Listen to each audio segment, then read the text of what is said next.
Tonight on Reporting Scotland. Heavy security at the High Court in Glasgow for the appearance of a major crime gang which used guns and violence to control its cocaine empire. The pipeline which carries 40% of all North Sea oil and gas is shut down after the discovery of a crack. A century on, we're with descendants of the Scottish soldiers who fought in the Battle for Jerusalem. It made him have survivor's guilt, I think. He always was quite affected by it all, although he didn't talk about it. And Russian opponents for Celtic as their European quest continues. Brendan Rodgers' team will face Zenit St Petersburg in the first knockout round of the Europa League.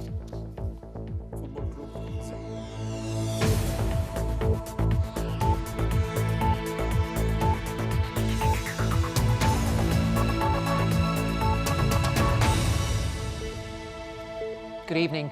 A court has been hearing the details of how a gang described as the most significant organised crime group in Scotland were caught. The 9 men previously pleaded guilty to various charges, which included possessing firearms, and 1 man admitted involvement in abduction and torture. Katrina Renton reports. The traffic was stopped as police escorted the 9 men inside these vans to court. Such is the threat they are deemed to pose. The prosecutor, Alex Prentice QC, read out a 72-page account of the men's activities to the court. He said this was the culmination of 4 police investigations. The crimes included possessing firearms, involvement in violence and illegal money. He described this group as the most sophisticated that Police Scotland has encountered. Their operations centred on importing vast quantities of cocaine, their role as wholesalers to other gangs. These were some of the guns seized. They were trafficking them to enforce their own operation and supply crime groups. The quantity of firearms at their disposal was said to be unprecedented in the history of organised crime in Scotland, and the stakes were high. During their investigations, police uncovered £1.6 million hidden away in discreet places, like in the roof of one of their bases and in this industrial container.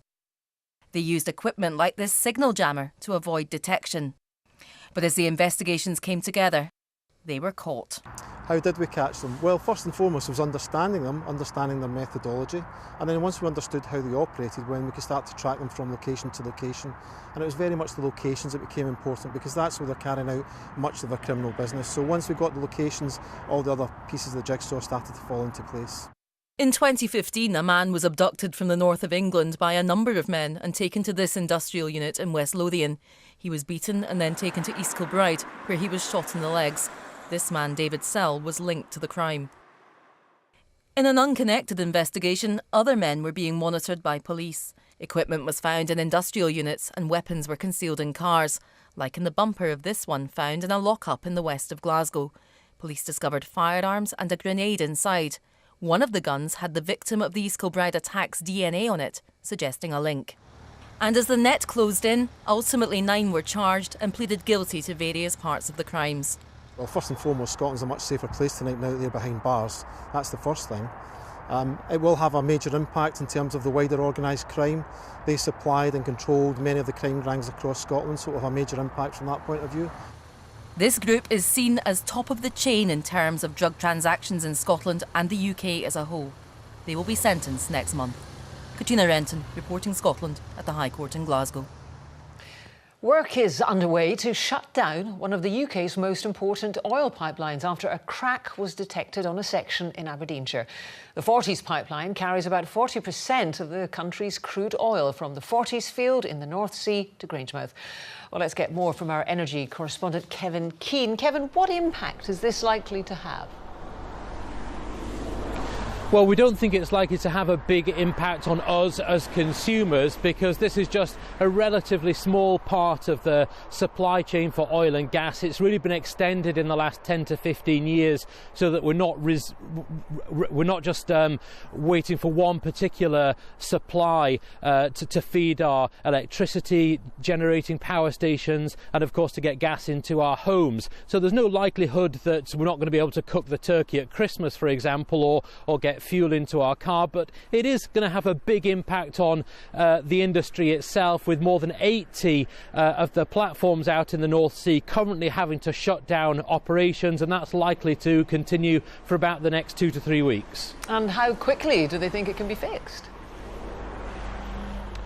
Well, that 3-week time frame is really likely to be for a temporary fix, something that will probably last 2 to 3 years, and then what's likely to happen after that is they'll need to dig it back up again and then put in a permanent fix, something that could last sort of 20 or 30 years. But the key to getting it back online quickly is being able to get this supply of crude oil, as you say, about 40% of our overall supply, back online as quickly as possible.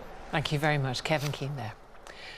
One of the world's biggest medical companies failed to tell doctors and patients of the full extent of some of the complications posed by mesh implants to treat women with incontinence problems.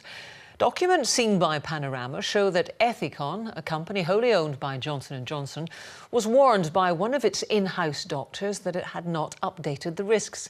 Ethicon says doctors were informed of the risks and that they care deeply about patient safety.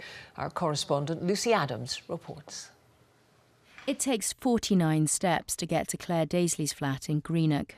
Every one is a struggle. She's 48, but finds it hard to walk after a simple operation to treat a weakened bladder. It's 25 minutes. New woman. It left her in constant pain, so she had the mesh surgically removed.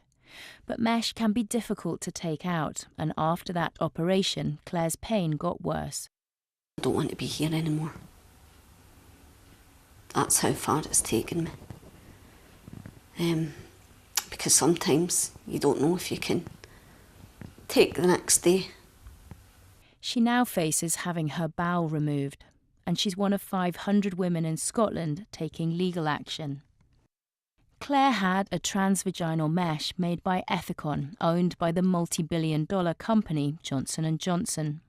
Ethicon's own in-house doctor warned managers that the instructions for surgeons didn't contain the full extent of the complications. There's an email here from 2008 which shows the company's own associate medical director was raising concerns with bosses way back then to say she didn't think doctors were being fully informed of all of the risks. In another email in 2009, she says the information given about this device said some of the side effects would be transitory or temporary. But she says from her work with patients, their side effects are not transitory at all. Ethicon says the instructions for use were evaluated at the time and the wording was appropriate for the intended users. They say the risks were also identified in professional educational materials. Millions of women, like Claire, have had mesh implants.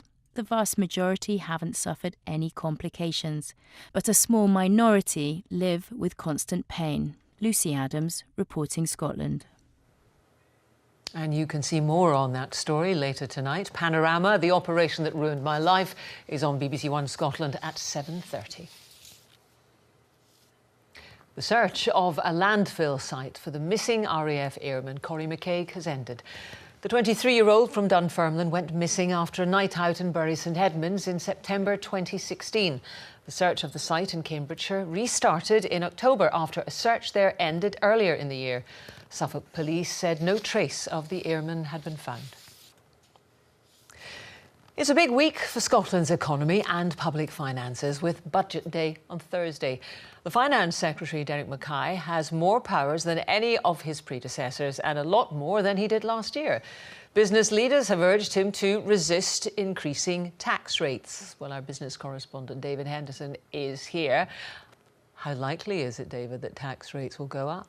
Well, we can certainly expect the Scottish Government to try to change tax levels this week. The power to set income tax rates and bans, of course, has been devolved to Holyrood. And Nicola Sturgeon says the time is now right to consider a modest tax rise to fund public services. Not everyone agrees, though. Today, the latest business group to weigh in, the Federation of Small Businesses, said that the Scottish Government should resist the urge to raise tax rates. They say the time is not right. They say it is a time of uncertainty because of Brexit.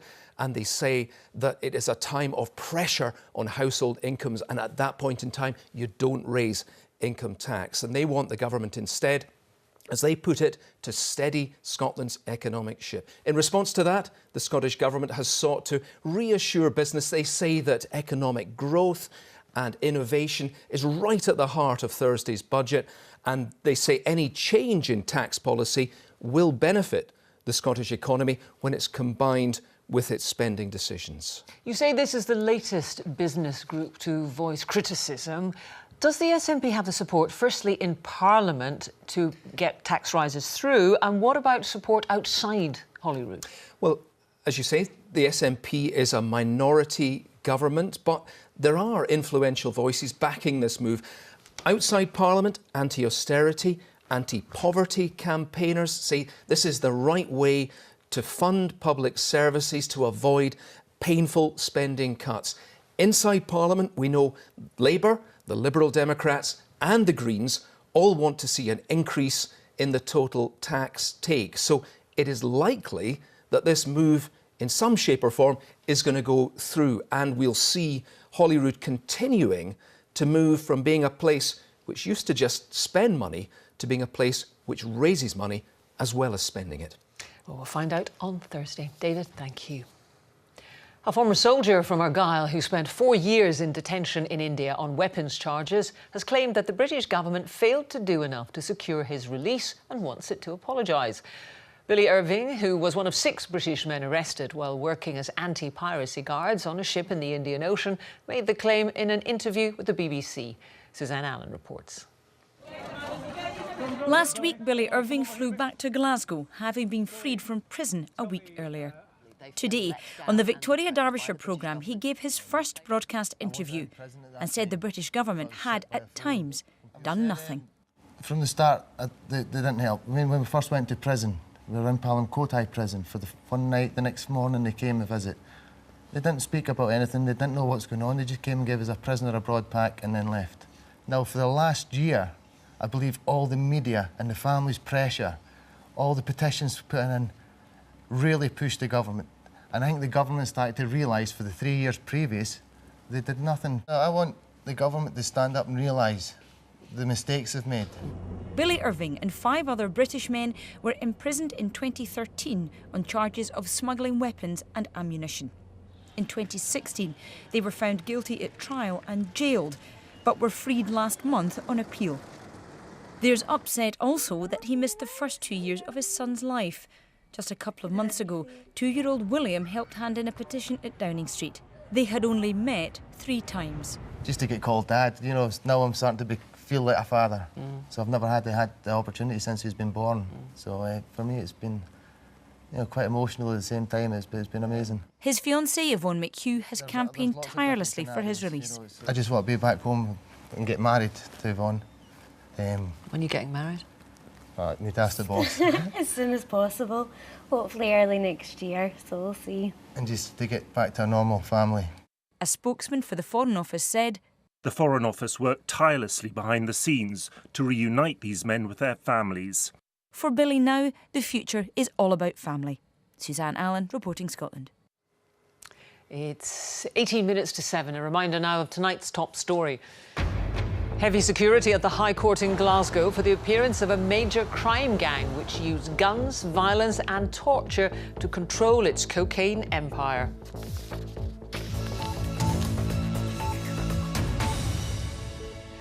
President Trump's recognition of Jerusalem as Israel's capital has brought more controversy to a city never far from the headlines, remaining, as it does, at the heart of the Israel-Palestine conflict. But Western involvement in the region is nothing new. 100 years ago today, during World War I, the British marched into the Holy City and Scots soldiers played a key role in its capture. Well, now the soldiers' descendants are following in their relatives' footsteps. Andrew Kerr has this special report. Jerusalem, it means city of peace, but tower and temple have fallen over the centuries as kings and empires fought. 100 years ago, the Turkish army succumbed to the British onslaught as World War I raged here in the Middle East and in Europe. On December the 11th, 1917, the Allies took Jerusalem. The respected commander, General Allenby, marched into Jerusalem at the Jaffa Gate on foot, a gesture of respect to the three faiths. The Ottoman Turks had operated a brutal and repressive regime in Palestine for hundreds of years, so people of all faiths in the city were delighted when they were freed. But if it wasn't for the sheer grit and determination of Scottish soldiers, Jerusalem might be a very different place today. Following in the soldiers' footsteps, a tour group from Scotland has been tracing the British advance, including the progress of the 11,000-strong 52nd Lowland Division, from Egypt up through Gaza and then on to Jerusalem. Ian Bell was a company commander in the 7th Royal Scots. He was injured twice in the campaign. His best friend, 2nd Lieutenant John Hutchison, was killed in the final battle for Jerusalem. Captain Bell's son wanted to make the journey to the grave because his father never got the chance to say goodbye to his friend. 2nd Lieutenant J.W. Hutchison.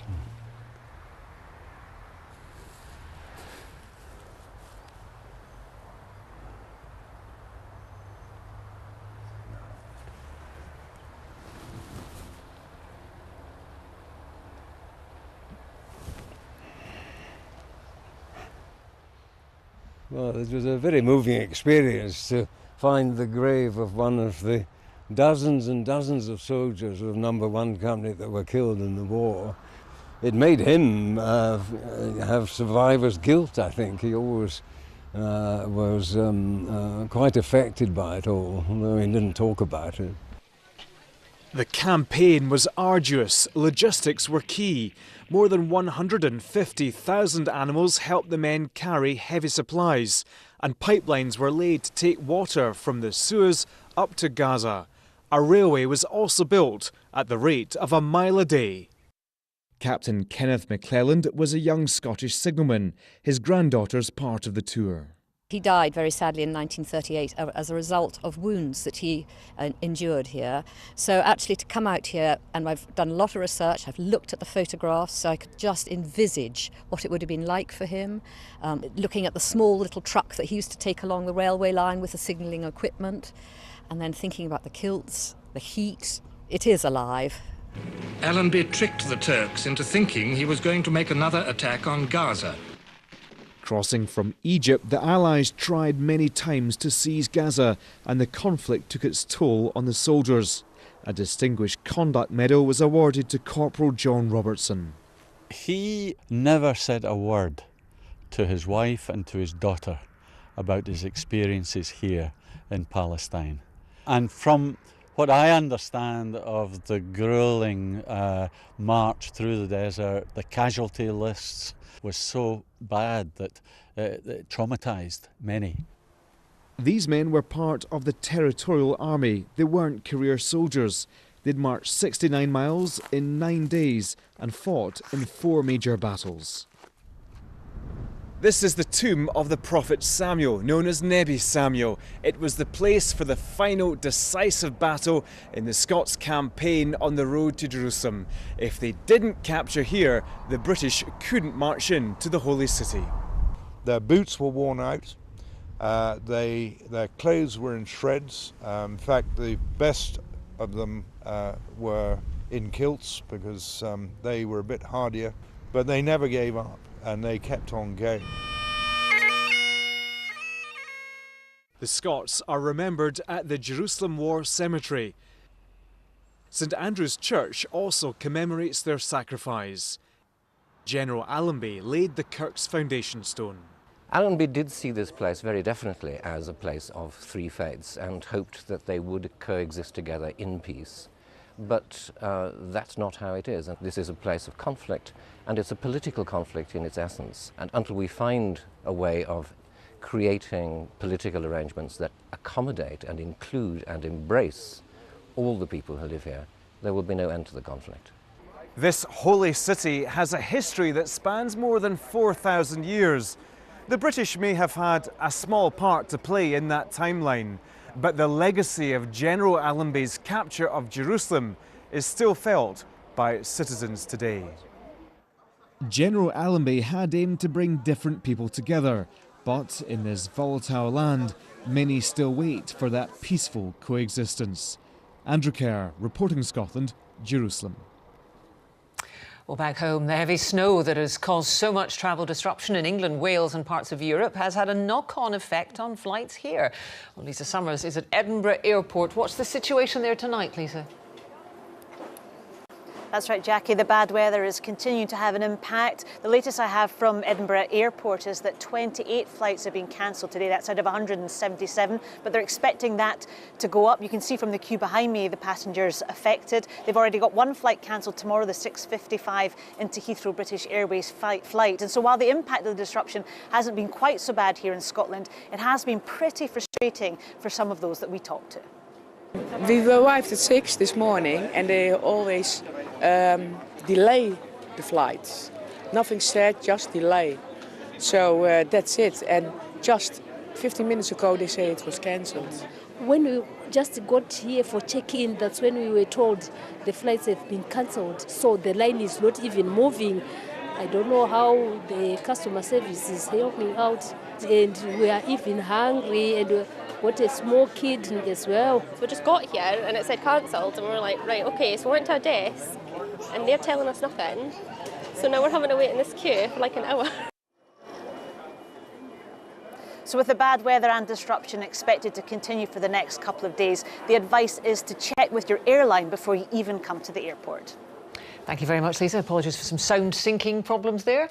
Now, a bypass has been opened to the west of Inverness, which should reduce traffic congestion in the city and lead to the building of hundreds of houses. Let's find out some more and go to Craig Anderson, who's there. Craig.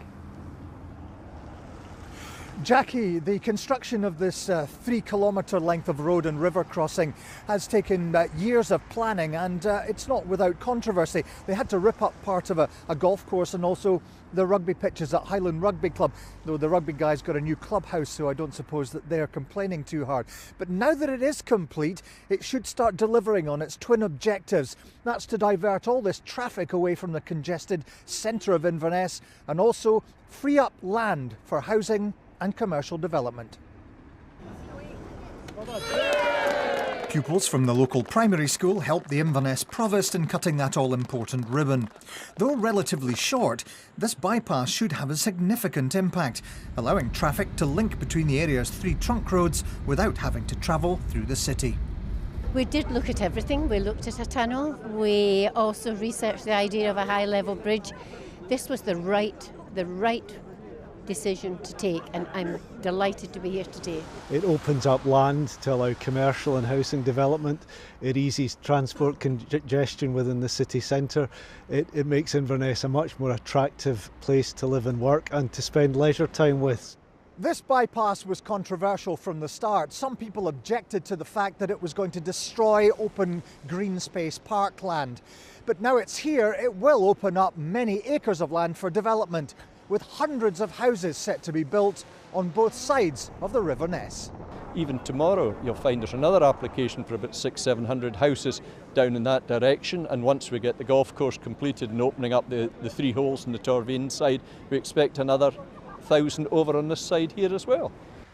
The next phase of the project includes a new swing bridge over the historic Caledonian Canal. Craig Anderson reporting, Scotland, Inverness. Football, and Celtic will play Zenit St Petersburg in the last 32 knockout stage of the Europa League. Alistair Lamont can tell us more. It's some way off yet, but Lyon is Celtic's target destination if they're to reach the Europa League final. First things first though. Football Club Zenit. So Celtic face another Russian team, Zenit St Petersburg. The Russians are based in the west of the country. They're managed by the Italian former Manchester City boss Roberto Mancini. They were undefeated in the group stage.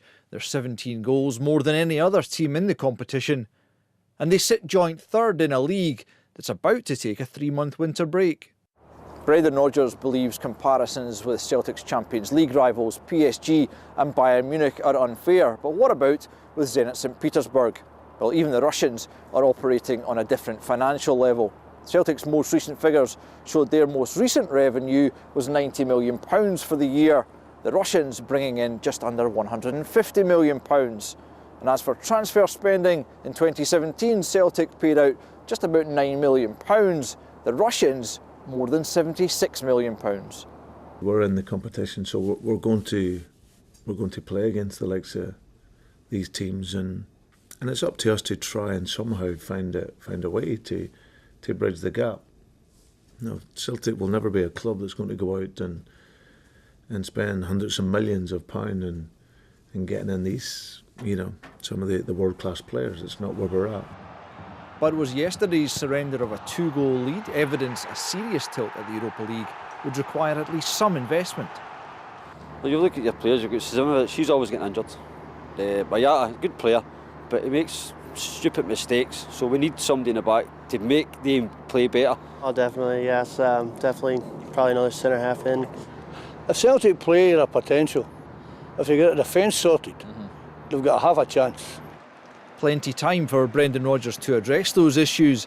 Zenit visit Glasgow in the middle of February. Alistair Lamont reporting Scotland. Another chilly day. Let's get the weather from Christopher. Thank you very much indeed, Jackie. Hello there, good evening to you. Yes, a very cold day, but a beautiful one. Plenty of pictures coming in from our weather watchers. Thank you indeed for those. And staying cold again tonight. Widespread risk of ice.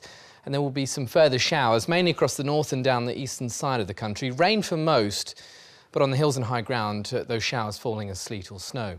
For most, you'll notice it's dry and it will be cold. Town and city temperatures well below freezing, down to -4 there or thereabouts. In the countryside, if there's snow on the ground, -10 to -12. So a cold, frosty and indeed icy start to the day tomorrow, but actually a fairly sunny start and a decent morning for most of us. Plenty of sunshine. The clouds starting to just build by mid-afternoon with outbreaks of rain, but most of the mainland escaping dry during daylight hours. It will be cold, 1, 2, 3 Celsius, winds generally light. Towards the west coast where the cloud is thicker, the rain pulling in, just a touch milder. Any snow really only over the hills and high ground, quite breezy through the Minches as well from the southwest. But for most of us, a decent enough day tomorrow. But yes, it will be quite chilly. Now the rest of the afternoon into the evening and overnight, that rain in the west then starts to edge its way eastwards, again falling as snow over the hills and high ground, but rain for most. Clearing through, behind it cold air, so once again a risk of ice. Looking ahead to midweek, and our weather's coming in off the Atlantic, so a little bit milder, quite breezy at times, but it also will be quite wet. Now it showers, so not everywhere, but certainly in the morning a fair number of them, so a wet start to Wednesday, but the afternoon a little bit better. Still a number of showers, but equally some sunshine to go with it. Wintry over the hills and high ground, a touch milder, 4, 5 Celsius, and then a return to cold, frosty, icy weather for the end of the week. Jackie. Oh dear, thank you very much. And that's it from us. We'll be back with the headlines at 8 and the late bulletin just after the 10 o'clock news. From all of us, goodbye.